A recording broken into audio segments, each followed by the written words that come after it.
Recording in progress. Good. All right, welcome to the Village of Cottage Grove Village Board of Trustees meeting on Monday, June 1st, 2026. This is a hybrid meeting taking place virtually in Zoom with the link at the top of the agenda, and also in person at Village Hall, and then it's also streamed on our YouTube channel. It's 6:30, so I'll call the meeting to order. We have a quorum and the agenda was properly posted, so we'll stand for the Pledge of Allegiance. I pledge allegiance to the flag of the United States of America and to the republic for which it stands, one nation, under God, indivisible, with liberty and justice for all. All right, this is the public appearances, public's opportunity to speak. We'll start with individuals in the room, which we have none. So if there's anyone on Zoom that would be interested in speaking, you can hover over the react button and use the raise hand feature to let us know, and we can unmute you. So we'll just pause to see if there's anyone online.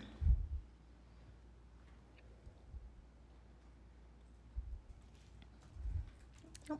All right, moving on, we're going to discuss and consider the minutes of the village board meeting from May 18th, 2026, with those meeting minutes linked in the agenda. I would move approval of the minutes. And I'll second. All right, motion by Severson, second by Murphy, kicking us off tonight. Any other discussion or comments on the meeting minutes?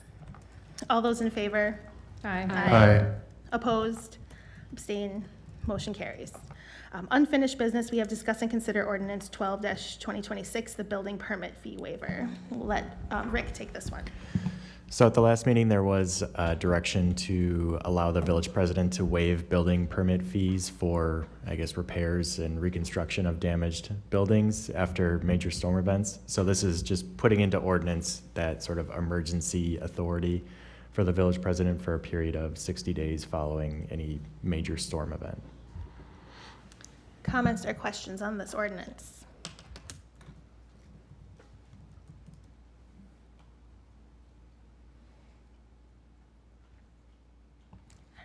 I'll move approval of ordinance 12-2026 as presented. Second? All right, motion by Erlandson, second by Severson. Any other discussion? All those in favor? Aye. Aye.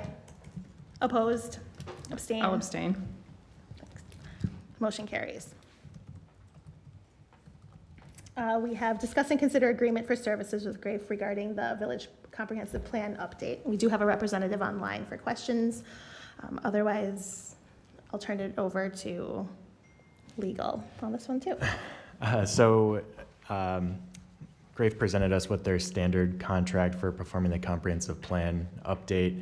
We had a chance to review it. No special concerns or anything. It was all fairly standard. So not really anything that we felt a need to have any serious pushback on. So we believe that the agreement is approvable as presented.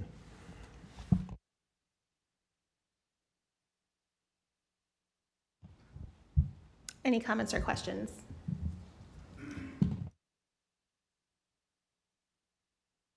There was an area where it mentioned being at a public event to like marketplace days to show the project plans, but the next marketplace days will be after the June 30th, 2027 date. So do we need to come up with a different public? I mean, it could be community night out or whatever works with our schedule.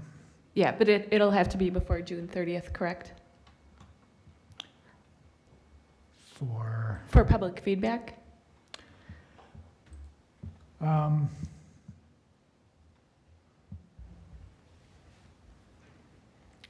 Guess it depends what kind of feedback we're looking for. If we're asking people to react to something they've already started working on, then it could be a little bit later. If it's something up front, then we would need an event that's sooner.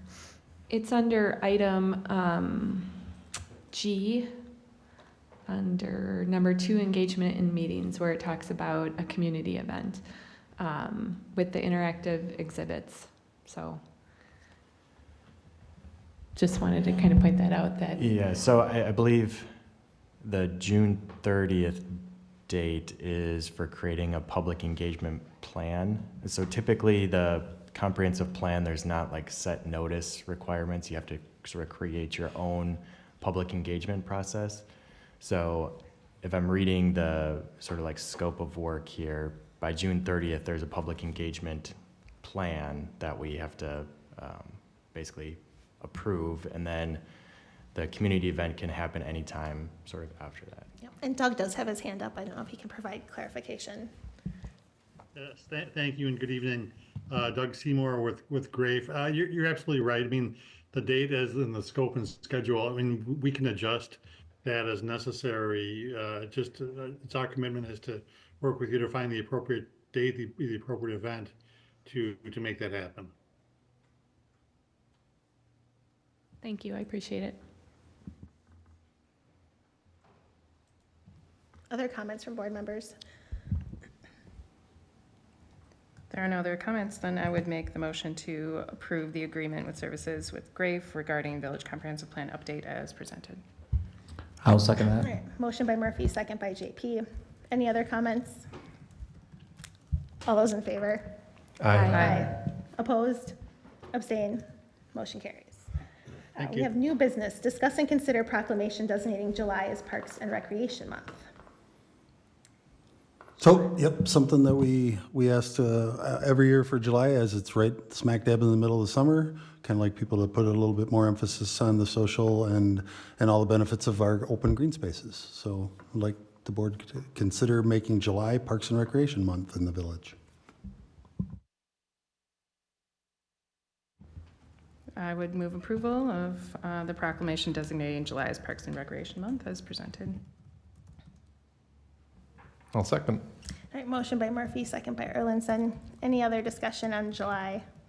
All right, all those in favor? Aye. Aye. Opposed? Abstain? Motion carries. Discuss and consider Resolution 2026-11, commemoration of Juneteenth.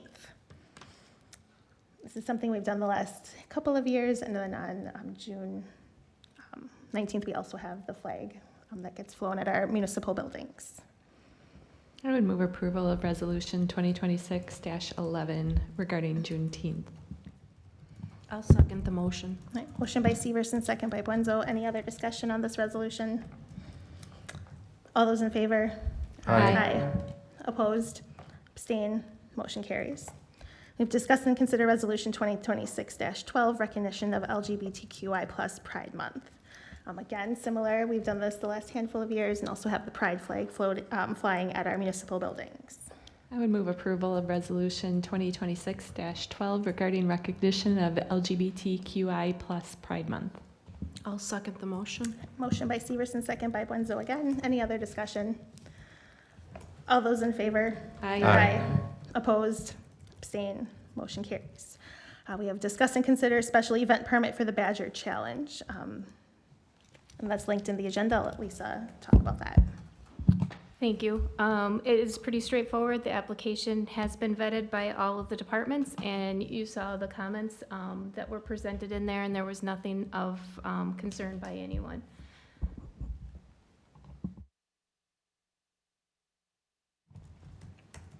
I think we've had this event a couple of times previously. I'd make the motion to approve the special event permit for Badger Challenge as presented. I'll second that. Hand it over. We have motion by Murphy, second by JP for this one. Just Yep. one question. It said units will be dropped by on site by Strander's Portables and picked up. Do we know where that is? Where that's planned typically? That's going to be on the, was it the further page of the map, Clark Street or off of Clark Street? On the So Clark fire- Street. Okay, just, So that's going to be the rest stop for okay. this. So all that's four where- units are in the one spot? Yep. Okay, got it. Thank you. Excuse me, they'll be doing whatever staging out of the Lions Shelter parking lot too, so they're not going to be taking up a lot of stalls.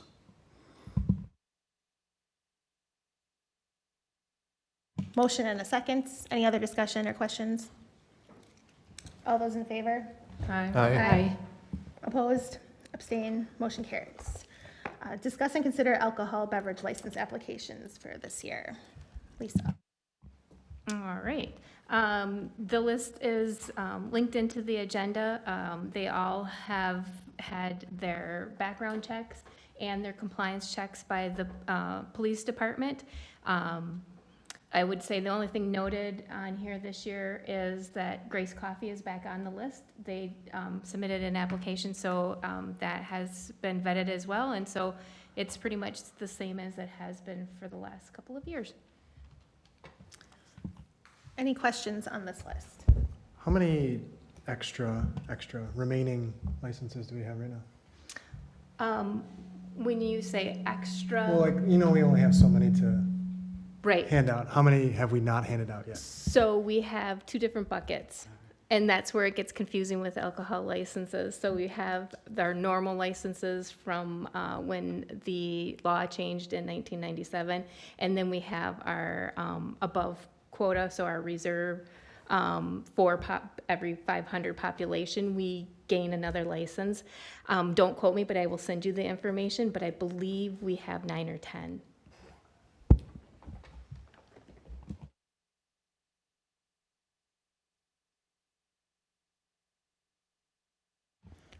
I would move approval of the alcohol beverage license applications for licensing year July 2026 to June 2027 for the list attached in the packet.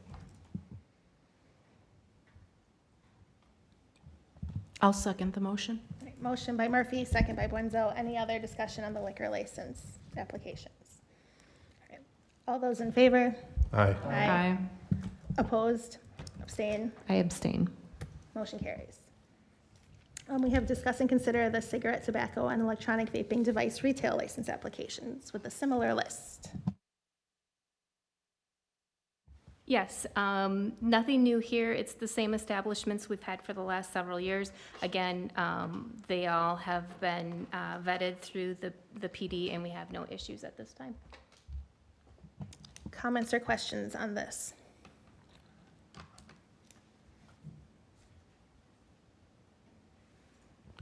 I would move approval of the cigarette, tobacco, and electronic vaping device retail licensing applications for the year July 2026 to June 2027 for the attached list. Second. Motion by Murphy, second by Severson. Any other comments? All those in favor? Aye. Opposed? Abstain? Motion carries. All right, we have, we're on G now. Discuss and consider a potential offer to purchase about 1 acre of the village property located in the Coyle Highlands Second Edition. Option to go into closed session at the end of the meeting for this. And I'll turn it over to Rick again. So just a little background, Alliant has been looking for a location for another substation within the village for the last several years. Basically, they have 2 substations serving the village, at least what they've told us, one on the north side, one on the south side, and they have sort of this donut hole in the center of the village where if one of the substations goes down, the other one isn't able to service the rest of the village, so they're looking to place one in a central location. So they've been trying to find a spot for the last few years. They are interested in an outlot that the village owns, so it's a large outlot, but they're interested in just a 1 acre portion of it that is directly behind the Piggly Wiggly. They are still trying to work out easements for how they would get access to the property, but they have submitted an offer to purchase to the village for that small section of the outlot. Provided you all some additional information or consideration, but we could potentially go into closed session to discuss further about the village's negotiation position or strategy if it's interested in selling the property. So there's a potential for a closed session towards the end of the agenda. Do we have someone from Alliant online to answer questions?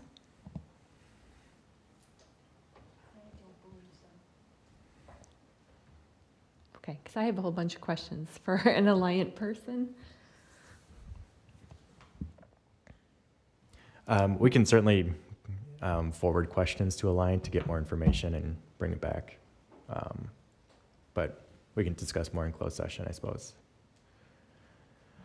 Rick, you said that they're still working out easements, so like the second attachment with the picture where they have, what, west, I assume that's west of the post office looks like? Is that just one proposed, do you think, or they need more, that and something else that they haven't figured out yet? I don't know the answer to that. I mean, Okay. basically, like, this property is landlocked, Sure. so what looks like a street that goes between the Lake Ridge Bank and like those senior apartments, that's not actually a public street, that's private, so they have to get an easement over all of that to like actually access the property. So they have to work through those easement issues to actually make this site viable. Yeah, so this Exhibit B they attached is on the other side, is down past the post office. Is that Exhibit B and, you know, the actual site for the substation, is that what's currently in this offer? The offer does not include any of the easements, so it would just be for the portion of the property. Okay. Yeah. Didn't we talk previously about reconfiguring the Piggly Wiggly parking lot and making an entrance there for them? Did they talk about that at all? Or? Again, this is a few years ago. Yeah. The thinking was they were going to basically improve that private sort of road access point, bring it up to village road standards and dedicate it to the village. So they were going to acquire the property and give it to the village. That has not been part of any of the discussions. Okay.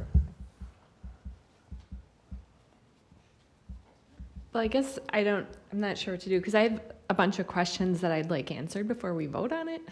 So I don't know and I would like the public to hear the questions. So I don't know if I just ask them or provide them to you guys or how we go about this. But I think there's some concerns that I have and I want to be able to ask. Is it about the offer to purchase? Well, it's about particularly that location and, some of the things that, the environmental protections and things of that nature that come with that parcel because it's a park open space zoning. And so I don't know who's best to ask those things to, as well as, security, fencing, lighting, all those things, because it is close to that senior apartment complex. So it might be, I mean, you can certainly ask any questions, like make your questions public if you'd like. Any questions that you have, we can certainly forward on to Alliant. I haven't had a lot of contact with them about this. It was more or less just bringing it here for direction. And I would say too, a lot of those questions would be answered they would still have to come and get zoning and site plan applications and things like that. So those would happen at Plan Commission and the board at later stages. So really it's their risk they buy the property and can't use it in that case. I guess my question, now that I think about it, might be for closed session, so never mind.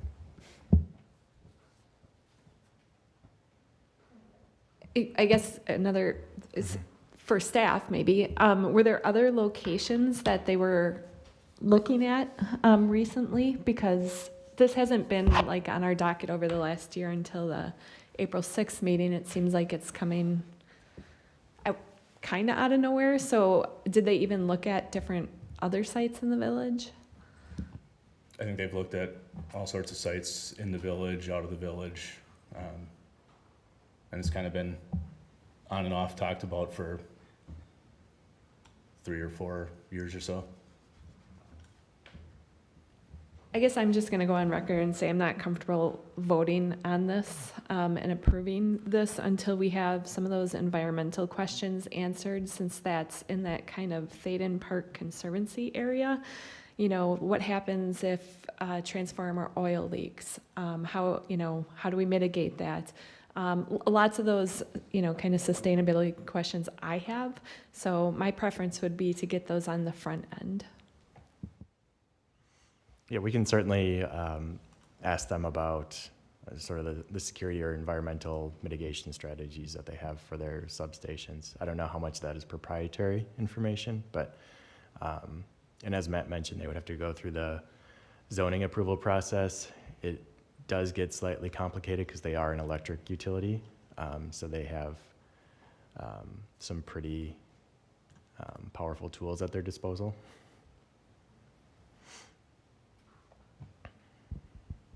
Any other comments for open session? And is there enough interest to go into closed session, I guess is the other question. I just had another question too. Is it residential? Is it commercial? Is it industrial? Is it a combination of all of the above? The substation that they're proposing, I don't know the difference between the types of substations that they would be designing or how they go about making their design decisions. But we can certainly ask if there's how this would compare to the other substations that are serving the village. Okay, because for zoning, and I know there's been talk of a data center, and that would, be pertinent to know what the future plan is, if it's going to be residential, commercial, industrial, where it's headed. My question's about the contract specifically, so it might be more appropriate for a closed session. All right. So yes, for closed session. Okay. Anything else for open session on this item? All right. Then we're going to move on to discuss and consider rotating roll call voting names. Trustee Buenzo. So you all can read, but essentially, this is the only governmental position or board that I've been involved in or noted that the village president has not been amendable to alternating roll call. So I put into a memo rationale why. So I don't need to read that out loud, but you all can read that. If you have any questions, happy to answer them.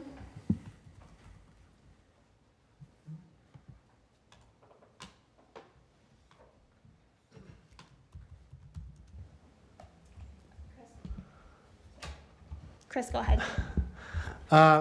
Yeah, just reading through this, I guess I don't really see, looking through these four reasons for doing it. The first two talk about establishing tone of discussion and influencing votes before deliberation, but voting comes after deliberation, so those two don't make any sense to me. Discouraging independent consideration of complex issues, we have a few days plus discussion to consider those issues. And creating the appearance of unequal participation doesn't really make sense to me either, because everybody votes one vote equally, so I guess I don't really see the utility in discussing this. I mean, looking at Robert's Rules 45, 48, it does lay out, that roll call is alphabetical. So And I don't really see this as an urgent issue that we need to discuss.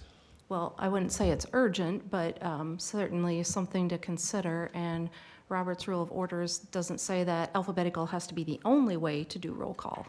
So it would be nice not to have that initial, and not that my vote is going to be influenced by other individuals, but certainly I have noted there are different tones, and maybe some of that could be mitigated by alternating roll call. I just have a question for Rick. Do you see rotating roll calls in other municipalities? I know some might go by seat order, that sort of thing. I don't know if there's a consistent pattern. I'll be talking a little bit about parliamentary procedure tonight.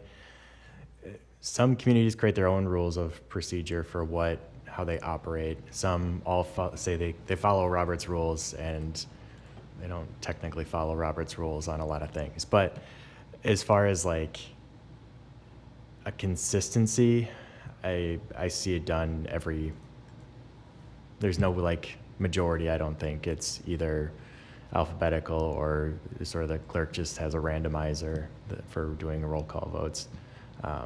So I don't think there's a consistent pattern. Lisa, didn't you have a little card, like when I first started on the board, that you use? Yeah. Didn't we rotate that when I first started back on the board? Or no? I don't remember. I've been following just doing the Roberts rules of alphabetical for the last year. Okay. Okay, but I mean, we have the capability to move. It just goes back to, not trying to turn up the heat of this conversation, but when I have brought forward different agenda items, they seem to follow a consistent pattern of being pushed back against by the president and some other members. So I was hoping that this could maybe alternate the tone a bit. So, I mean, but this is talking about voting specifically, roll call voting.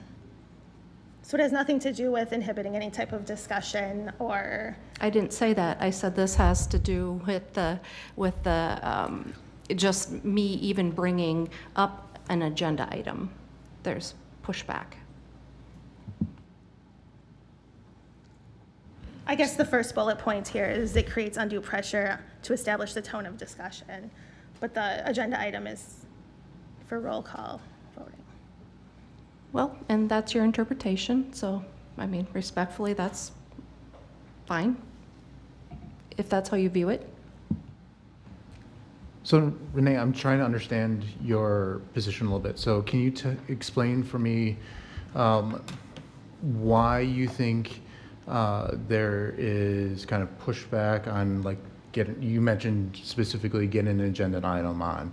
Well, we've had the process, at least based on the orientation, that you can connect with any of the village board members and get a second, and then it gets put onto the agenda. So can you explain what you mean by that? Yes, maybe I should clarify. When I have brought specific agenda items to be discussed by the board, there seems to be very, if you will, line in the sand on dissonance between certain board members. Okay. I think I understand what you're coming from there, but then can you explain then how that pertains to a roll call vote, where a roll call vote happens after discussion, and then it's how we kind of vote in there? I don't see the connection between those two parts. And you may not, that's fine. The problem is that we're even having a discussion about something so silly, is that there are, just as Rick explained, there are many different boards. It's not set in the stone that we have to do it this way. It appears that because I brought it up, that there is pushback that, nope, we're only going to do it this way. I hope my questions are not coming off as like pushback in there. I'm seeking to understand what your position is, because I'm failing to see a link between what you just said and the actual agenda item, which is roll calls. So to switch up roll call is common practice amongst many boards. Does that answer your question? So me asking for that to exist within this board, and I feel like we're really splitting hairs over something so silly. Go ahead, Heidi. Thanks. I've been a part of boards that do both ways, so I'm fairly indifferent about it. I think it'd be a great thing that we could establish in the handbook that we talked about at the other meeting, kind of zoning in on, you know, how we collectively feel like meetings and should be run, and the, you know, decorum and all of these types of procedures. So, you know, I'd be open to either way. I've been part of boards that are done both ways. And that's one of the, thank you, Heidi, for at least considering, and that was my hope, that there would at least be some open discussion of considering that It doesn't have to only be one way, that maybe there's another process that we can look at. And I seconded this just because I know when you're the leadoff batter every single time, that sometimes, you get frazzled or that puts you on the spot. So I'd be open to whatever method this board, seems interested in, whether it be a seating arrangement or just rotating it. I think that, Renee is obviously the one in the leadoff position for this agenda item. So I think as a consideration, it would be nice to be able to, it's a small ask.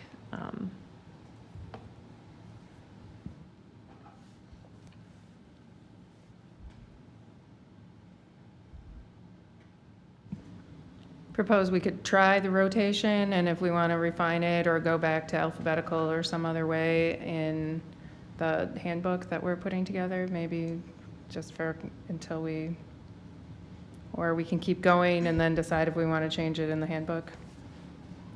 Is that a motion? You said you propose. I would second that if that's your.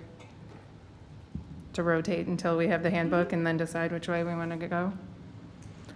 Sure, I would make that motion. Second. All right, there's a motion by Murphy and a second by Severson. Any other discussion or questions on this agenda item? I guess I do have some concern about the appearance of unequal participation and the, some of the things that you brought up in here make me,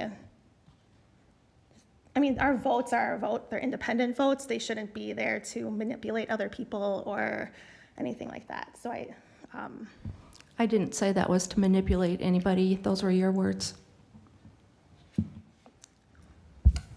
It does say influence subsequent votes, Correct. so I generally think this is, to be honest, a waste of our time.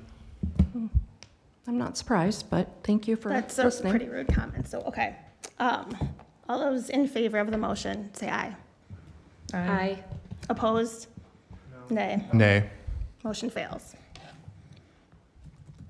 All right, we're going to move on to reports from village boards, commissions, and committees. The library board is up first.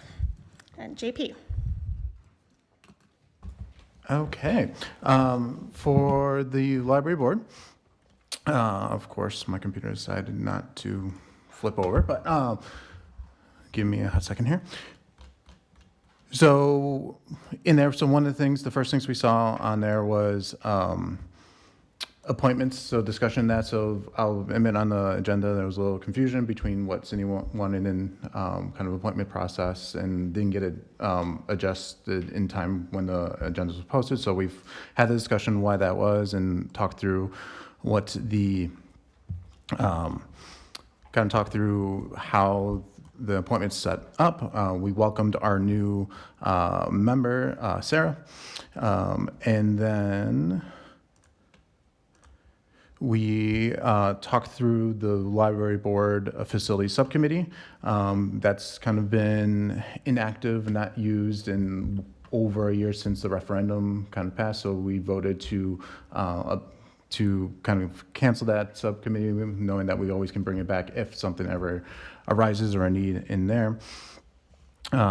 We discussed our programming, kind of where we are, initial discussions about the fall programming, approved our vouchers in there, and then talked about kind of future agenda items in there, in particular with the MOU for McFarland Library coming down the pipeline for fall programming. Comments or questions for JP? I have a question on the expense report for the library. What, if you can explain what the Kiddos Counseling LLC, what that is? Yes, that was the continuation of the Screen Time Mental Health as part of the Mindful Minds event. So that one was for the speaker, which was a split cost between us and the as a school district in there to cover that and bring it in for our kind of presentation that ended up getting pushed to May. So was that like a one-time presentation that you did that with the school? Yes, it was a one-time presentation, but we also did record it and it's available on YouTube. Really talk about safe screen habits and some strategies for parents. We had, I have to go back and look, but I think we had close to 50 attendees in there. Again, I can look at the tracker to confirm that, but good a number of attendees. And then I did look a bit ago at the views, the streaming views, and there was quite a few in there as well. So what was the number of streaming views? I would have to look it up to confirm, but it was, when I looked, it was definitely in the teens, and that was a week after we published that out. So in the teens, okay.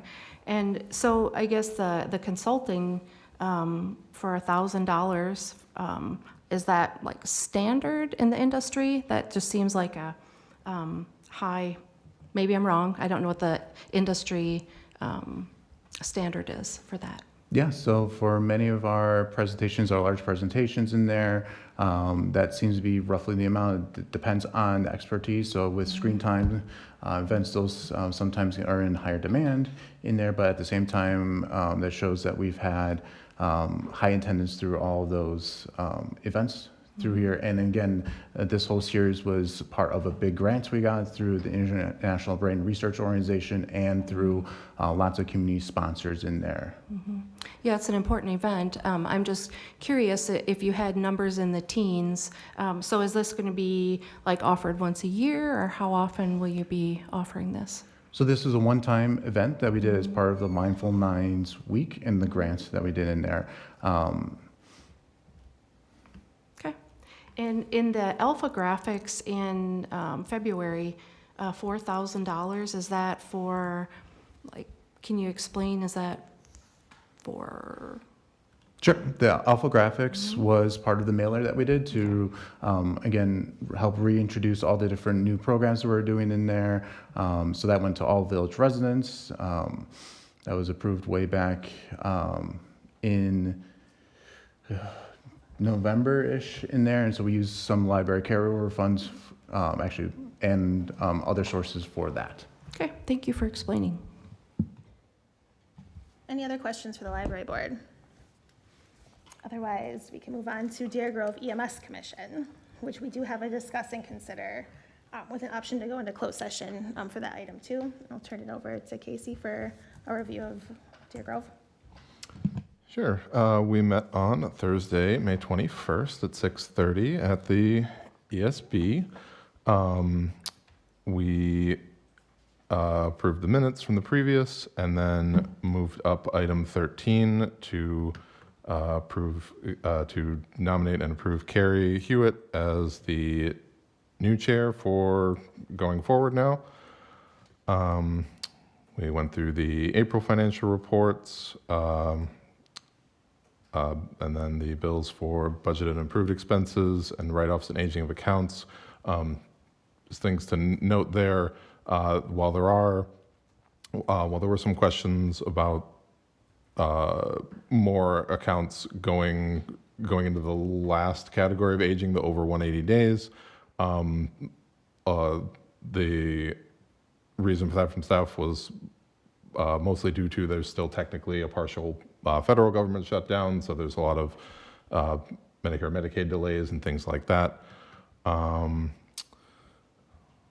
We did, let's see, there wasn't any correspondence. We had staff report from Chief Lang.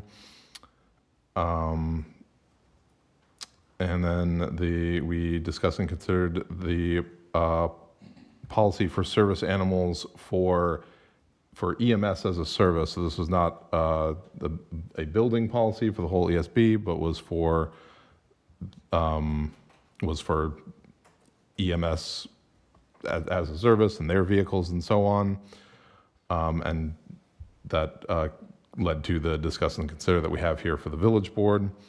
And then subsequent for that, after approving that policy, we then did also grant permission to Chief Lang to have a facility animal. So that's not specific to him, that's for the EMS service. And then we also discuss the amendments that are attached to the IGA. That's part of the discuss and consider here. I'm sorry, I said the service animal one is, we decided to not do that. My mistake. We went back and forth on that. Sorry, the only discuss and consider is about the IGA part, not about the service animal part.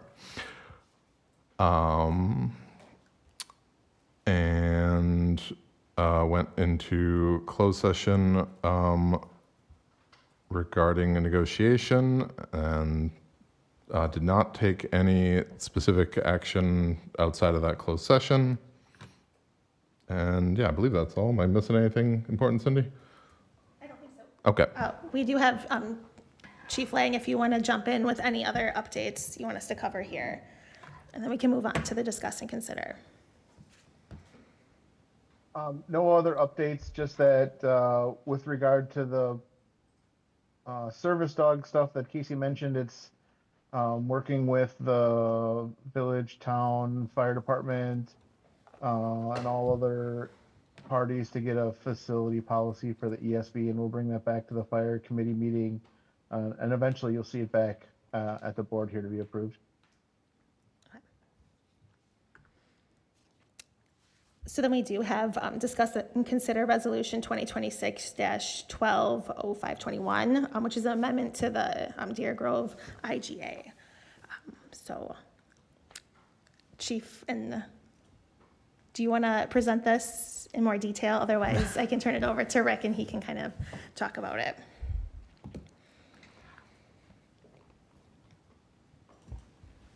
Rick, why don't you go ahead? Sure, I'll go first.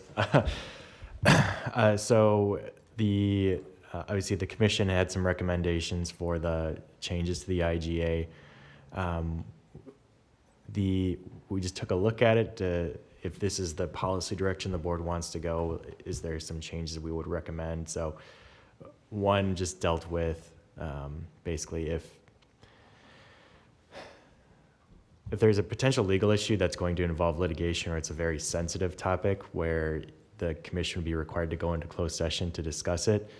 They can't really go into closed session to discuss an item if their attorney isn't there, if it involves litigation. So we wanted to give flexibility. So we suggested a revision that just gives flexibility for if a commissioner has a concern like that, they pass it on to the commission chair or Chief Lang, who can then pass it on to the legal counsel without going to the commission for direction. Somewhat of an interesting spot just for like us as the village attorney, because we don't represent the commission, they have their own attorney.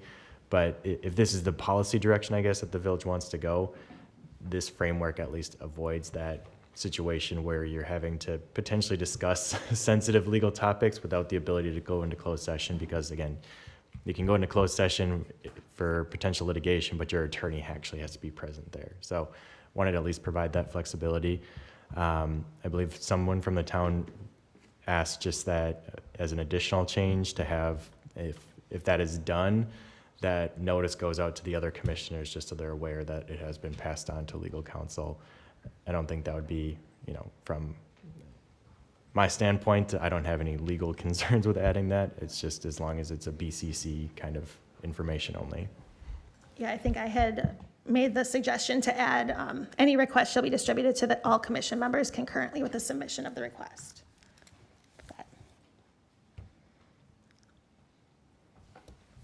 Question, the 2.02K create job descriptions that will be updated from time to time, why was in the commission handbook and reviewed annually by the commission struck? I might have missed that. We don't know that we actually have a handbook or where it had gone throughout the course of years, if there ever was one. Okay, all right, thank you. That's the reason for that. Yeah, it was pretty simple. Yeah, and just to comment on the second piece, my preference would be that we handle it like we handle our board, and how our board can reach out to our village attorneys at any point if we have questions, issues, concerns. This takes a little bit more power away from, Cindy and Casey as our two village trustees to be able to ask questions on village issues.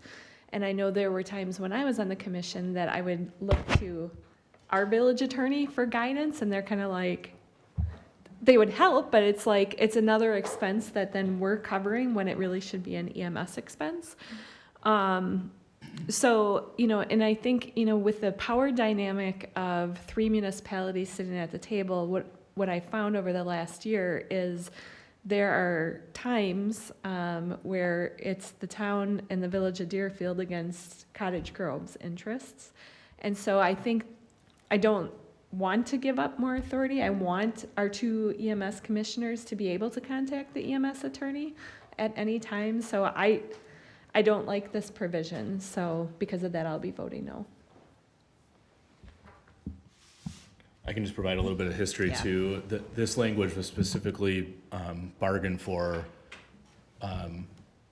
by the village board about 12 to 15 years ago in that time frame, due to at least a perception that the Deer Grove attorney wasn't being utilized enough per at least the village board's opinion at that time, and they wanted to give opportunities for any commissioner from any of the municipalities an opportunity to raise a legal issue, and they put a threshold of 2 hours on it. So like another path you guys could discuss is reducing that threshold to, or the ceiling. You could lower that or something like that too. But that's just kind of some of the history. Well, I think, just going back to the history of it, I think, again, the concern is if our 2 village trustees are wanting something that's in the best interest of the village and they don't have the ability, so they say, bring it to the full commission and they vote whether or not to forward it, we're probably going to get outvoted by the other 2 municipalities. And I feel like this is just a way for us to lose more power. And as the major municipal contributor to EMS and the biggest user that brings in run fees, we don't have equal power to that, which is very unfortunate. I would say I see both sides of this. If you're talking, you can utilize legal counsel not to exceed 2 hours for a specific question.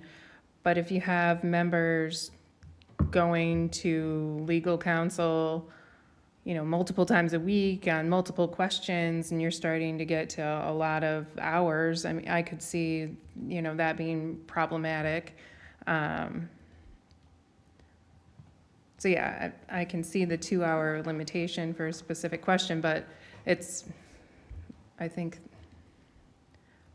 I definitely see the need for some maybe modifications, but yeah, cutting it off altogether, maybe not, but also we have our own legal counsel that can help us best represent the village of Cottage Grove, which is different than representing Deer Grove EMS as an entity. So how we're best, Deer Grove EMS isn't looking out for the village of Cottage Grove. They're looking out for Deer Grove EMS. So there's kind of a difference in how the questions are. And just to clarify, some of the arguments that the board made way back then wasn't just in the village, thinking of the village's best interest, but they were just, things would come up that they would be curious on making sure that the Deer Grove attorney was providing an opinion on behalf of the district that they didn't think was being provided. So they were concerned that the other partners were not hearing from legal representation either, and they wanted a more informed commission. And I think these changes, the intent behind the changes is to really just communicate better with the entire commission and why we're using the legal service. And it might be a few more hurdles to jump through and might take a little bit longer, but then everyone's kind of in the know and aware of it. And I think that that's what the commission as a whole is interested in. Again, if we're talking about things that are going to impact the village, we can use our legal, but if it's commission centric, having to go through the proper channels is just the way that the commission is hoping that these changes set forth. So, and while I might be the chief of Deer Grove EMS, it is also my job to make sure that each of the municipalities feel like they're getting the service that they desire. So it's not like I would do, or I agree with the changes that you guys are proposing, and to feel like they add value to the requested adjustments. We'll bring it back to the the commission and bring a better IGA amendment back to you to vote on. From my perspective, if we were to ignore this discussion, it wouldn't make for a better district. So going back to some words from a previous PEA study, what's good for the municipality is also good for the district, and vice versa. What's good for the district is also good for the municipalities. Yeah, we're all in this together, and we want to make a relationship that works and is beneficial for everyone. So I think we have an option to go into a closed session on this, or we don't have to. Is that kind of the deal? There is an option for a closed session, so we could utilize that if you feel that there's a need to discuss negotiation strategy. You want to talk about different options for what language to propose or different frameworks. So you don't have to take action right now. You could go into closed session as a board and discuss it later in that closed session. How does the board feel about continuing in open session or deliberating in closed session?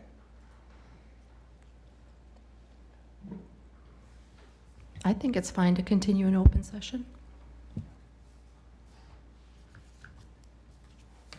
So the proposed edits, the red, if you go into the agenda, I think it's the third attachment, is the commission edits to the IGA, and then the blue is what Rick suggested that we add. And then I had my suggestion based on a conversation with a town member to also add. Casey. Yeah, I'll sort of echo some of what you said, Cindy, and some of what you said, Heidi. I think this helps delineate, you know, that the EMS commission is separate from the individual municipalities, and so the EMS attorney is who should be consulted for EMS commission issues. And if there is issues, you know, that an individual municipality has and wants to make sure that their interests are being looked out for, they should be utilizing their own attorneys who have their client duty to them. So I'm inclined to agree with them as presented.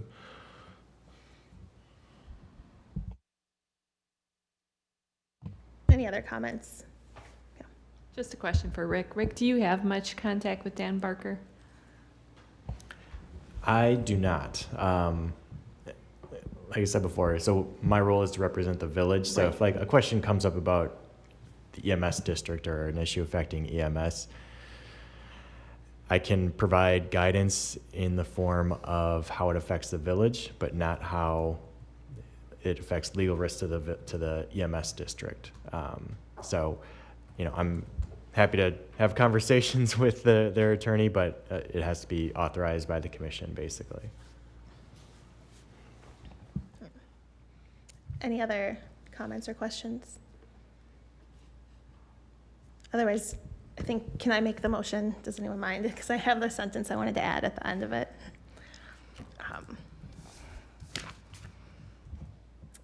So I make a motion to approve Resolution 2026-12-0521, amendments to the Deer Grove Medical Emergency Services District Intergovernmental Agreement, to include the suggested changes by the commission, by the village legal team, and then also the addition of a sentence stating any request shall be distributed to all commission members concurrently with the submission of the request. I will second. Motion by Kel Nelson, second by Erlinson. Discussion on that motion. I would just say that I understand from a commission standpoint and what you all are saying. I guess I'm looking at it from a Village of Cottage Grove resident standpoint.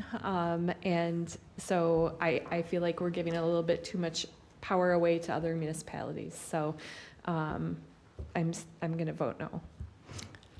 I would like to say that I think Heidi and Paula, you both made some great comments, and I agree too that I see it from the commission standpoint, but it feels really siloed, so I will not be voting in favor.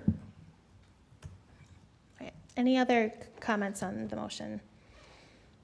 All those I in would favor? add that I don't anticipate the town of Cottage Grove or the village of Deerfield to vote on the other resolution, and that we would bring this back at the commission level to reapprove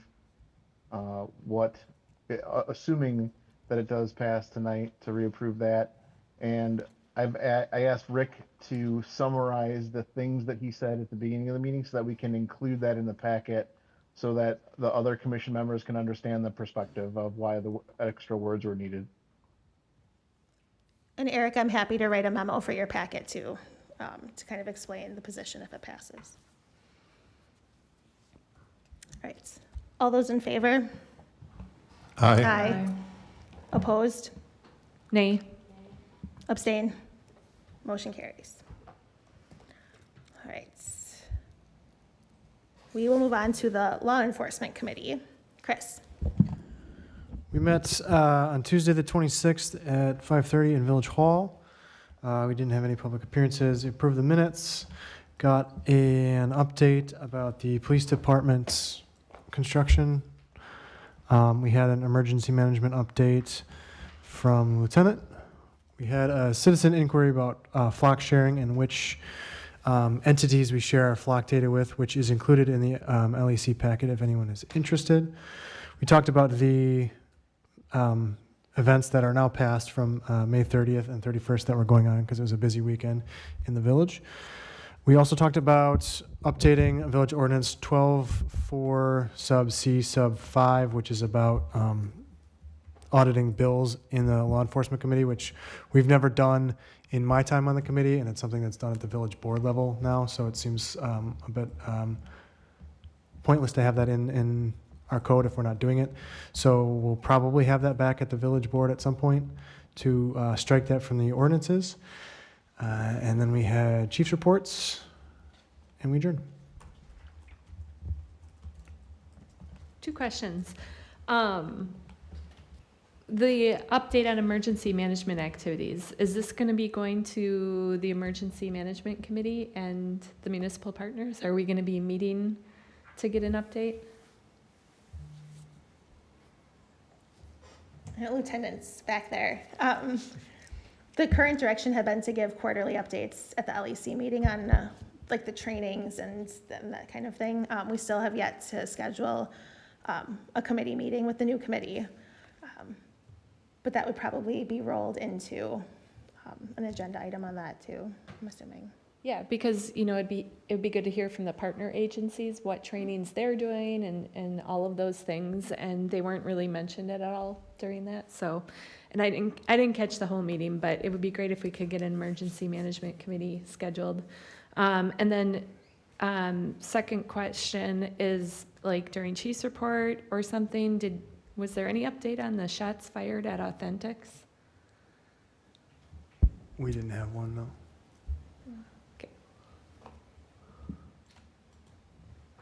I can get it. I can put it on the agenda for the next one. Or I mean, do you need to send, I is guess it sensitive? Do you need to send yeah, an I mean, email? it's still an open investigation, so there's not a whole lot of details that can be spoken about anyway. Could you pass on to chief to maybe send the village board communication? Will do. Thank you. Okay.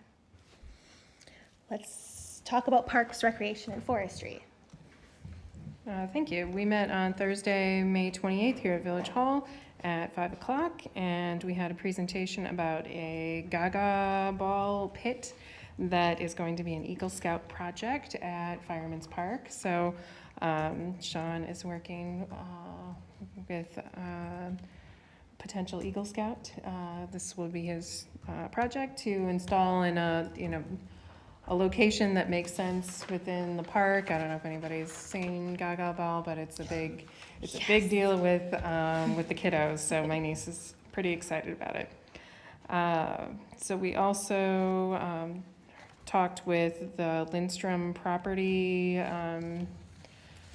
developers that will be coming through the planning process as they continue to plan for their potential development, and talk about what kind of park space they're envisioning and get feedback from the committee on what kind of park space we would like to plan. The committee gave direction for Sean to look at starting that process with our consultant using Park Development Fund to kind of get a concept plan for that area. So it could be incorporated in as the development's being built somewhat, so it can be properly graded so we don't have to move a whole bunch of dirt later on in the process. So I think it was good to get some feedback from the committee on that. We talked about the future use and dedication of the Thaden property, Outlot 5, and gave Sean some direction, the committee did, to look into how we might be able to designate that as kind of preserved open space and perhaps incorporate a plaque that talks about the Thaden family and the significance of that land. So more will be coming on that as Sean gathers that information. Shady Grove Park update. We are just past the substantial completion, but because we had, Josh, our superintendent, out kind of inspecting things, you notice that the playground had settled and was not plumb level. So they were doing, the contractors going back to repair the area that is not up to where we need it to be. So that is falling a little bit behind due to that fix, but it's better that we catch it now and have the contractor fix it now than have it be not right later. So it's 3 to 4 weeks out on completion. Is that, the gazebo is 3 to 4 weeks out, but the Correct. playground should be ready to play on before that. Yeah, we're hoping that the park is open this weekend. That's what we're shooting great. for. And then Sean's report was attached, a bunch of summer stuff gearing up, the playground camp, there's gonna be a new senior fitness class, all the shelters are open, and all the summer fun activities are underway in the parks. And that concludes our meeting, unless, Sean, you have something to add, or if anyone has any questions. You got it. Any questions for Heidi? And just a clarification, the Thaden natural area, that is the area that we're looking at behind Piggly Wiggly, right? That's all considered part of the Thaden natural area for the Alliant Energy substation? That's part of Thaden natural, or? And the Outlot 5, which is like kind of separate property. So Yes, Aaron, I think you can speak. I think that chunk is actually part of Thaden, but go ahead, Aaron. It is, but I think this was focused more on that outlot by the residences, wasn't it? Yeah, I just want to clarify, because there's Outlot 5 and then there's the Thaden natural area, so, okay, thank you. All right. Any other questions for parks? Otherwise, we can move on to landfill. I can jump in since I took the meeting minutes. Thanks. So again, I filled in for Heidi as the alternate. We met on Thursday, May 28th at 6 p.m. in the town hall. There were no public comments in there. We approved the meeting minutes. We also approved the landfill monitoring bills. We did review the latest gas monitoring data that we had through 2025. Results are in the agenda, but also posted at the town for public viewing. We elected Steve Anders as chair and Heidi as secretary. We will be taking samples in July, so the updated samples, annual samples, and so there's a chance they may be available, and we might have them for the next meeting on July 27th at 6 p.m., but they also might come up in the following meeting as well, so it all depends on how quickly those get turned around in there. And then we adjourned. Questions on landfill? All right, how about fire district? Yes. So it was held on Thursday, May 28th at 6:30 in Town Hall. Quorum was determined, an agenda was properly posted. There were no public appearances. The previous meeting minutes from April 27th were approved. Chief's report, as of 5:20, the department was at 146 calls for service, with the village in the lead with with 33 non-emergency calls. Ladder 1 has a bad relief on the air brake system, new parts on order. Fire training in May is municipal water movement in the village. The officers toured Hayday. The 95th Annual Firemen's Festival will be held June 11th through 14th. Staff milestones included April Hammond and Lance Severson with 25 years, Kevin Laufenberg and Nick Archibald with 19 years. A review of a new member orientation packet for the new members, and that will be completed annually for any new committee members, which includes all the contracts between the village and the town. It outlines the title and ownership of vehicles and equipment based on time of purchase and equalized value. Ownership of the emergency services building, town owns 59% currently, village owns 41%. Chief's explanation on the ISO requirements for the district. This was looked at since there was discussion about cost savings regarding joining. However, both the town and the village have agreed to not pursue that any further, which currently the ISO ratings are really good for our fire department. They're typically under 4, which is excellent. Ladder 4 will be replaced in 2028. Discussed asset ownership, which is still, there was no vote taken on that. It's regarding the new fire prop that was purchased and paid for from $46,000 from the fire department directly, and the rest came from a grant. The village attorneys, both the town and the village the village attorneys, correct me if I got this incorrect, the village attorneys reviewed and recommended equalized value. When it comes to the special equipment, the town attorney recommended 50-50, so there's still maybe some unclear back and forth that's going to occur. And additionally, the town attorney wanted to key in on the Pleasant Springs funds, which also contribute to ownership. Discuss and consider approval of Deer Grove EMS Commission on policy for service animals. Motion to table, as there was a general consensus currently to allow Hans to enter the building until the policy is confirmed. Election of chair, commission, and secretary for the next year will be Heidi Murphy will be the chair, and Troy Eichhoff will be the secretary. And then the motion to adjourn was at 7:45. Any questions, concerns? Comments or questions for fire? I guess I have a question because it wasn't clear to me after the discussion on the service dog, the consensus about allowing the service dog in place before the policies are made. So if somebody can clarify that for me, that would be great. So the way the policy is presented right now is what was agreed upon. Am I not answering your question? So the policy as presented is Yes. 5.22.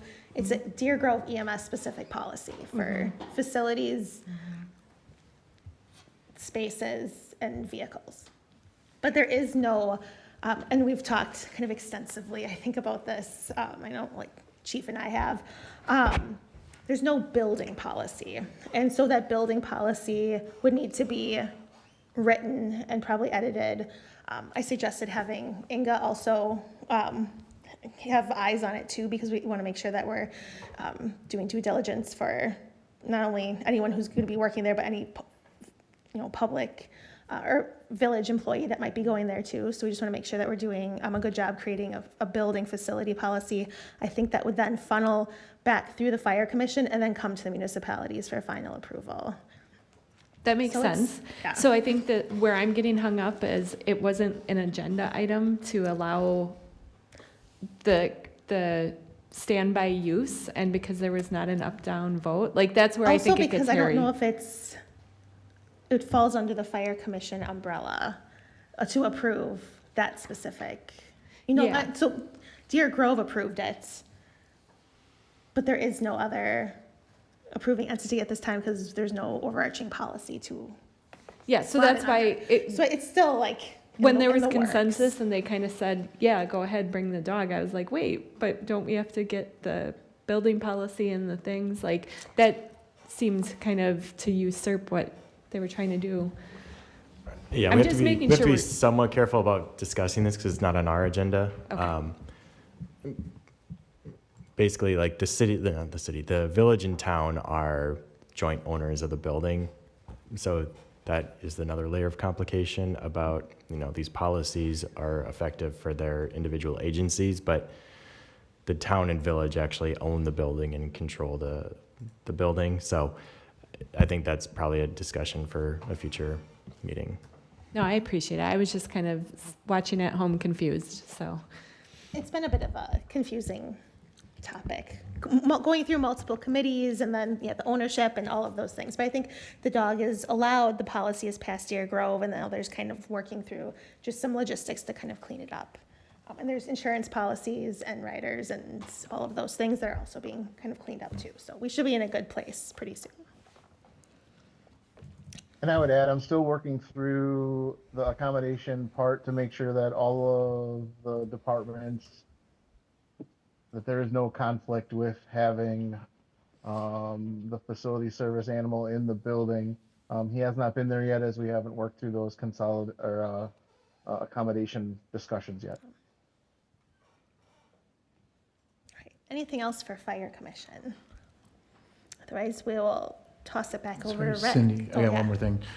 Just to clarify, this was the policy on service animals was on an updated agenda that came through. So I don't think it made it into this packet, but then it was on the publicly posted updated agenda for Fire Commission.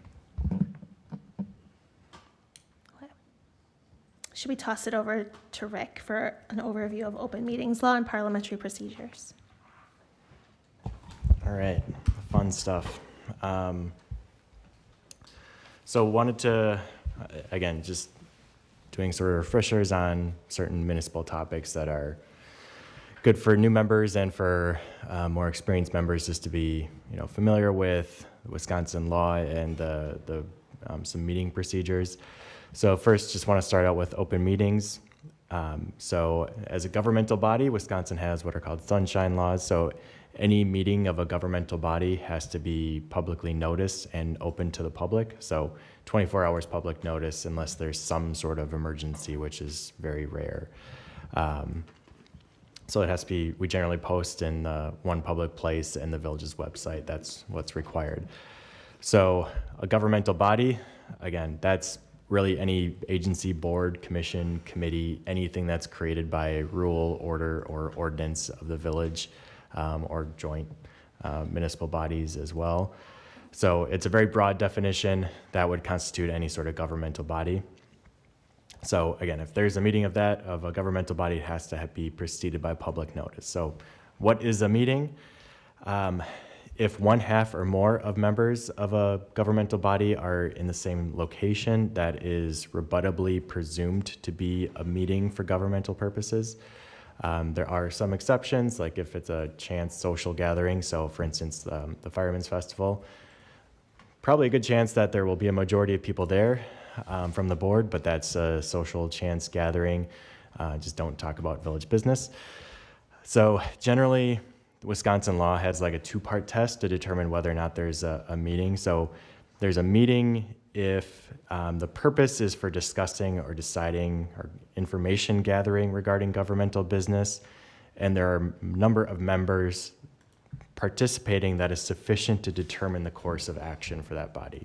So, like I said, if there's a majority there, there's a presumption that there's a governmental meeting occurring. But for some things that the village takes action on, such as like budget amendments, those require a 2/3 vote of the village board. So if we have, I believe it's 3 members in one location talking about a potential budget amendment, that's enough to influence the outcome of that item. So that would technically be a open meeting violation under the Wisconsin law, because that's enough to determine the outcome for a 2/3 vote. But generally, is there a majority of members present? One thing to be concerned about or be aware of are walking quorums, and that is basically if you're not all in one location together, but one person starts talking to other board members, and basically that one person talks to the rest of you or something like that, just to get a sense of where everyone is at as far as a vote goes. That's what's called a walking quorum, and it's a violation in the open meetings law. So you can talk to basically 2 other members, but once you start going beyond that to try to get a sense of where the votes are at, that's where it creates an issue under the open meetings law. Written correspondence or like email, that's another thing that just to be aware of. So one-way communication for information purposes is generally okay, but as soon as we start to get like competing emails or like there's more of a discussion, that's where the Attorney General has opined that's likely an open meetings violation. So oftentimes if we're communicating out information for the board prior to the meeting, it's going to be all the board members are BCC'd, and it's information only. We're not expecting any sort of response. Similar sort of concern with social media as well. Like if there's a post on social media and all the board members are commenting on it and it relates to village business, that's another potential open meeting violation. One of the things that's just interesting to deal with is it's a law that was written basically in the 80s or prior to the 80s, so it doesn't really account for changes in how technology has advanced since the 80s, but we just sort of have to work around a law that is predates the internet, basically. As I think we've gone through a few closed sessions, but we are allowed to enter into closed session for certain topics. So that is for considering employment, promotion, discipline, deliberating or negotiating agreements or investing public funds, or conferring with legal counsel who is rendering oral or written advice concerning strategy for litigation or likely litigation. So those are the most common ones, I would say, that the village board has used in the past. Try to use them sparingly. Any sort of contemplated closed session has to be noticed that way, but theoretically there can be a spontaneous closed session that we could go into for. It's just the restriction there is if you go into closed session without notice, you cannot reconvene an open session, and you cannot have another village board meeting for 12 hours after that. So generally, votes are taken in open session. For closed session, we try to get a consensus of where things are at, and if the making that public would sort of undermine the negotiation position, that's where we don't vote in open session. But any sort of like agreements, any final agreements, once we get sort of our direction, we bring those back for final approval. So that's a brief overview of the open meetings law. I'll just talk a little bit about parliamentary procedure. So basically, these are the rules of deliberation. They're intended to ensure fairness to everyone, make sure that there's equality among members, and that there's an orderly process. The village, by ordinance, has adopted Robert's Rules of Order. I'd say that is, 95% of communities in Wisconsin. Some have made their own rules of procedure. I will say, in my experience, they are more of Robert's suggestions of parliamentary procedure because not everybody follows them. So really what it comes down to is in the past, like the village has been not following Robert's rules to a T. I mean, that's just kind of the way it is with Robert's rules because it's meant for large deliberative bodies. So when you're dealing with a 7-member board, it's just a little bit more difficult to translate that to smaller bodies. So not everything in Robert's rules is necessarily applicable to smaller boards, but they provide a good guideline. And like I said, they are by ordinance what the village has adopted. So if there's ever a parliamentary question, that's what I guess the village attorney as the parliamentarian would be referring to as Robert's rules, and we would be providing an opinion as to what Robert's rules says. But ultimately, it's the board that decides what rules it wants to implement, or individual members raising points of order to enforce any sort of Robert's rules that are brought up. So as far as rules of like courtesy and decorum, generally one person at a time has the floor to speak. Every speaker should be recognized by the presiding officer first. So, generally we open up the discussion, somebody raises their hand. Technically under Robert's rules, you're supposed to stand, which is weird. So I don't think we've ever done that. But one person at a time has the floor, have to be recognized first by the presiding officer. Generally, once a speaker has the floor, they aren't allowed to be interrupted. The only reason to interrupt a speaker is to make a point of privilege, like you can't hear, or point of order, such as you believe that there's some sort of inappropriate conduct or some violation that's occurring. There can also be like a point of information, which again, that's very formalistic of like, I have a question for you, will you yield the floor so I can ask your question? Again, very formalistic, but this is what Robert's Rules says. And technically, comments are supposed to be addressed to the presiding officer and not individual members of the board, and no personal attacks are permitted during meetings or discussion or deliberation. So generally with motions, we've got a main motion, which is typically like your motion to approve. So you make a motion to approve something. Once it's seconded, that's when debate starts. Again, generally the village has just sort of open deliberation and then a motion comes eventually. If we wanted to follow Robert's Rules to a T, it would be you bring the item up, there's a motion, and that's when discussion would start. So again, very formalistic, and it's not necessarily consistent with how the village has handled things in the past. But again, that's just what the rules say. So with discussion, again, if we're speaking strictly what Robert's Rules says for deliberation, speakers are allowed to speak twice and cannot speak a second time until everyone else has had a chance to speak. But again, that has not been the historical practice of the village. It's been more of an open dialogue. But again, if somebody were to ask me what the opinion is of, if we're enforcing Robert's Rules, it would be you speak twice. But so when discussion ends, the chair calls a vote, as you are all well experienced with now. Additional motions can be made. So your main motion is like your motion to approve. Secondary subsidiary motions, those are like motions to amend, motions to postpone, those things. Those get voted on first, and take priority. Again, very formalistic, and we just sort of take that as it comes. Voting is generally done by a voice vote. Roll call votes are typically only done if the results of the voice vote are inconclusive. And then when voting, again, Robert's Rules says that there's no right to explain your vote. That's what is considered for deliberation time. So when the vote is called, members are just generally supposed to vote. So that's what I have as far as open meetings and parliamentary procedure. Happy to answer any questions. As I mentioned, some communities do make their own rules because Robert's Rules are very clunky sometimes. So if that's something the village board would be interested in as part of that packet or manual, we'd be happy to take a look at that.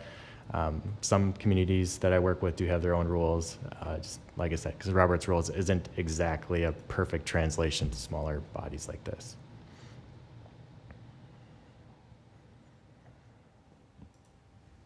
Go ahead, Paula. Back to open meetings. Yes. Let's talk about written communications. Mm-hmm. So can you identify a provision in the open meetings law that prohibits an elected official from writing a one-way memorandum that doesn't solicit responses? So it wouldn't be one individual providing a memo isn't a violation.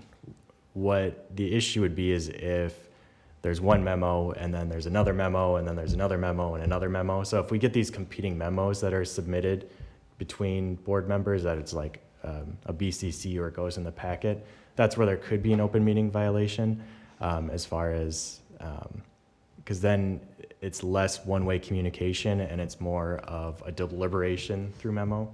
So nothing specifically as far as like that type of, if it's just a one-way communication, but where it could get tricky is just if other board members then start responding to that in some manner. So, and if it's informational only and doesn't advocate a position, like, does that change that? It depends. So the Attorney General has basically said, if you, like, just using a physical meeting as an example, if you have a quorum of people that are attending a separate meeting and it's only for information gathering on a village board topic, that's still a meeting under the open meetings law because they're gathering information for something that is within the jurisdiction of the board. So information gathering itself could be an open meeting violation if like there's enough people in one location that are all there and it relates to village business. As far as like direct communications on those types of things, that's where it does get a little bit more into a gray area and we're relying on sort of Attorney General interpretations in some case law. But generally what the open meetings manual says is if you have communications between board members and it turns more into a discussion. So there's, you make a statement of something that relates to an agenda topic, and then there's somebody else making another statement and somebody else is making another statement. That's where it likely falls into an area where there could be an open meetings violation. Okay. So my follow-up question is then if I, as an elected official, can share, write a letter to the editor or share in my Facebook page or any of that nature, and any of these folks can read those, what's the difference between that and having a memo in a packet that's actually more transparent for the public and being on the official public record? It's a great question because I've given this some thought too of that's very same example of if I'm just making a Facebook post or writing a letter to the editor, what's the difference between that? I think one is more direct communication to your fellow board members versus one is more of a broader audience. So again, if we're talking about emails or memos that are being directed at the fellow board members, that's more of, if you get competing communications back and forth, that's where it turns into more of a discussion about the agenda item topic. So in our instance as a board, we have to have our memos in by noon on a Thursday, right, for the following Monday. There's not an opportunity to understand that there's competing memos coming out there, right? Because we're all seeing the agenda at the same time. Isn't that correct? Yes. There could be a situation where, let's say 4 members submit a memo all before the deadline. Then we've got 4 memos in the packet. And that's sort of 4 people of laying out their positions. So that's one potential issue, as if everybody has submitted a memo simultaneously. Okay. Because I know in the Attorney General's guide on page 10, it talks about the Attorney General has long taken the position that such written communications generally do not constitute a convening of members for purposes of the open meetings laws. Right. And so as I think back to the 5 memos that I tried to write and have in village board packets, that really it should be allowed as long as I'm not advocating a position. Like I said, the issue is just if other people are also submitting memos, right? So if I would get concerned if we just sort of have an open, every agenda topic, any board member can just submit any amount of memos they want. So let's just say 5 members submit a memo on an agenda topic and want it included in the packet. I think that would likely run afoul of the open meetings law because at that point it's not necessarily, basically you all have communicated with one another what your position is going to be, and that's more of a direct communication. So there's not like any sort of like specific statute or case law on it. We're just trying to interpret what this sort of 1980s law would say on something like So this. this in particular hasn't been litigated, is what you're saying? Not to my knowledge. Okay. It probably should be. But if you put your agenda language and you have a second, you can put memos in for your agenda topics. We're not. That's generally been the practice, Yeah. right? Anyone else have questions for Rick? Yes, I have a question. As we're putting together some kind of manual for us to consider if we want to adopt, would you help us gather the citations and things that we should put into this memo and guide staff if there's any legal advice we need? And maybe when we come back with the draft, we would, like, these seem like good things in how we go about Robert's rules, kind of in this format. Maybe that would be good to formalize in a handbook. Yes, we could certainly do that if that's the will of the board. I mean, Robert's rules, like I said, it's archaic, and it's like literally like 1,000-page PDF where it's like all these different sample things and sort of like hypothetical situations. So it's hard to like synthesize that into something that's easy to follow, especially for smaller bodies. Like Wisconsin legislature, that's very formalistic. They have their own set of procedures, but it's somewhat similar to how Robert's rules anticipates larger legislative bodies would act. So as far as like this manual, we could certainly add summaries of Robert's rules to the manual, assuming that's the direction that the board wants to go. Great, thanks. No, weren't you a published author last year on this topic? I wrote an article on social media and First Amendment issues. Yeah, I remember that in the municipality magazine. Yes. I didn't know if I was actually waiting for Heidi to plug it tonight, but maybe that comes later. All right. Let's move on to village administrator reports. Yes, just a note in the report, the Newman development that's been talked about as Lindstrom Acres, when they submitted their plat, they called it Kosh Valley, and they've since amended to Juniper Fields. So anyway, you can disregard Kosh Valley in there, and we'll probably tie Lindstrom Acres to it for another month or so before we remove that name. But Juniper Fields is what I think we'll hear going forward.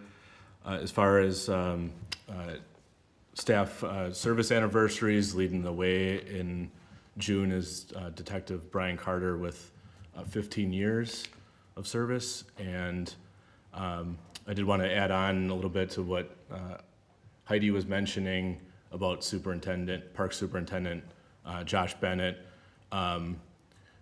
There were actually several different deficiencies that he was able to find in the construction, things that would not have been a cost to the village that definitely was going to land on the contractor, but also would have certainly created delays, and it wouldn't have been open a week from now. So that attention to detail is very much appreciated, and just wanted to highlight that some more. But happy to take questions on anything from the report or tracker. Questions for Matt? All right, thanks. Communications and miscellaneous business, consider the approval of vouchers with the bills list.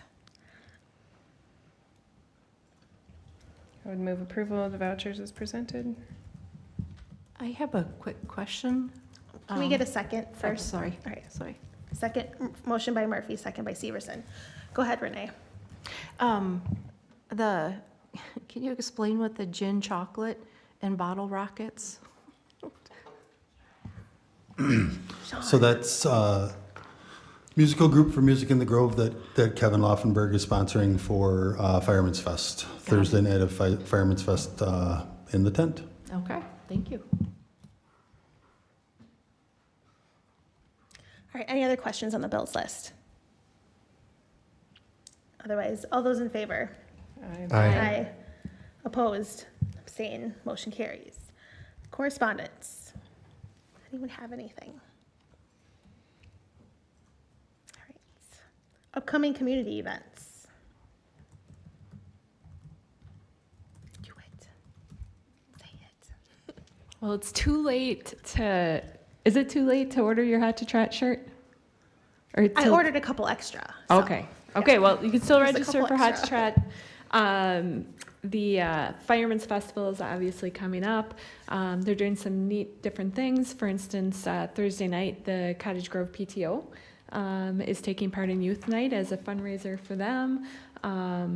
You know, there's the standard race in the morning, the parade.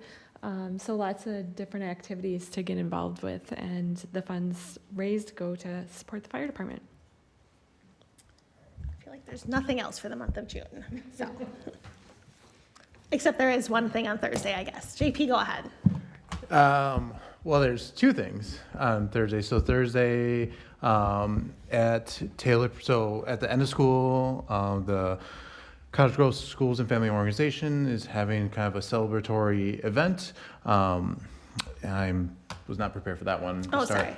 It's so Thursday, this Thursday, June 4th from 5 to 7 is kind of an all community picnic. So everyone's invited, neighborhood, surrounding community, everyone who maybe went to Taylor Prairie, lives by Taylor Prairie, lives in Cottage Grove, is invited to come out for a hot dog and some mingling with former and current teachers and kind of a farewell for now celebration.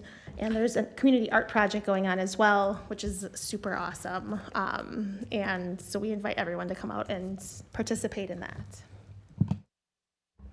And then the other event I was going to plug was the Jumpstart to Summer Reading. So as part of the library, every year after the school year has ended, in partnership with the Friends of the Cottage Grove Library, the library board, puts on this Jumpstart to Summer Reading. That's going to happen on Friday, June 19th from 10 to 12.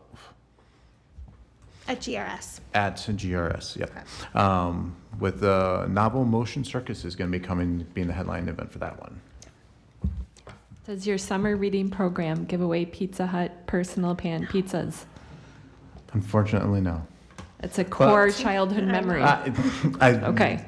No, I hear you on that. I still have that memory as well.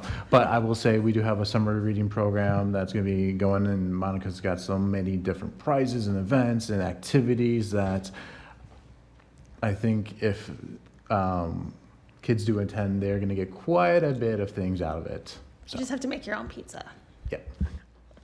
Is the Motion Circus, is that the thing with the, I can't remember what it's called, but the giant, what is it called? Fill me in.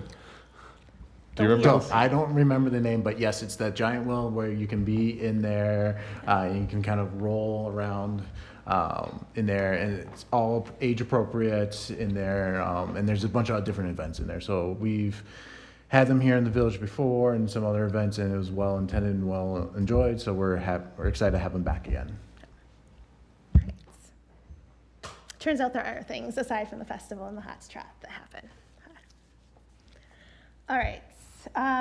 Future agenda items, we have the handbook draft for feedback that maybe will come back at the next meeting if there's a draft ready for us to give feedback on.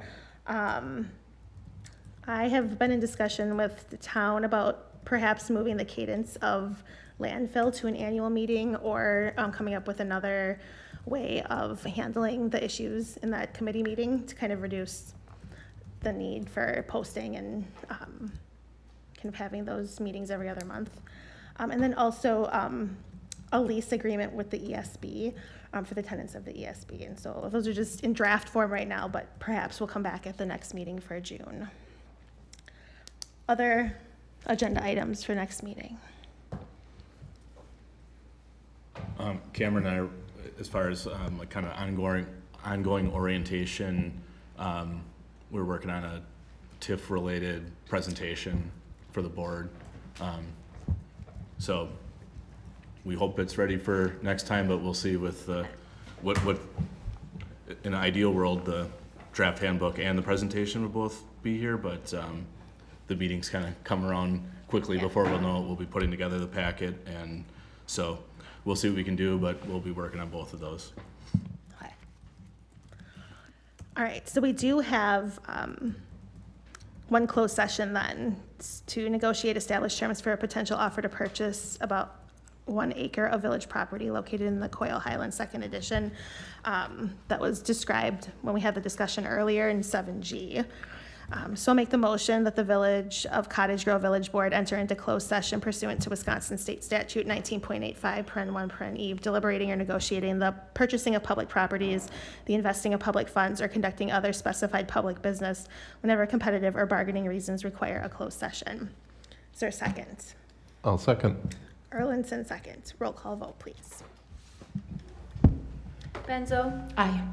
Erlinson, Aye. Cal Nelson, Aye. Murphy, Aye. Severson, Aye. Stoa, Yes. Villavicencio, Aye.